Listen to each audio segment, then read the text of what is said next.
आज सावंतवाडी येथील कारागृहाचं बांधकाम जे एक 2-4 महिन्यापूर्वी झालं होतं ते आज पडलेलं आहे।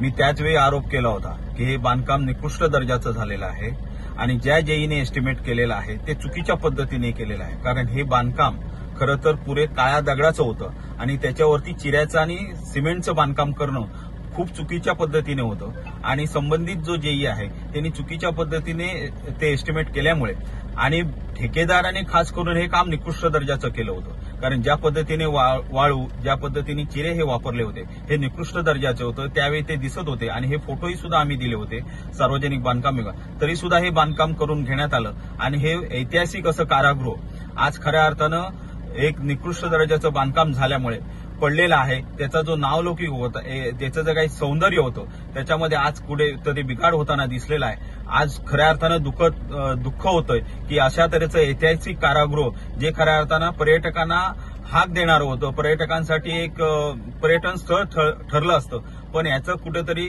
गालबोट लावण्याचं काम संबंधित बांधकाम विभाग असतील, इथे अकार्यक्षम लोकप्रतिनिधी आहेत यांच्यामुळे हे झालेलं आहे। आणि मी याविषयी आवाज त्यावेळी उठवला होता आणि याच्या पुढे सुद्धा आता तर खऱ्या अर्थानं शिवसेना उद्धव बाळासाहेब ठाकरे पक्षाच्या वतीने आम्ही आंदोलन सुद्धा करणार।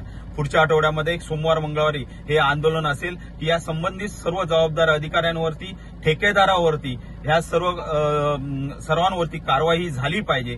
कारण हे सर्वजण या गोष्टीला जबाबदार आहे।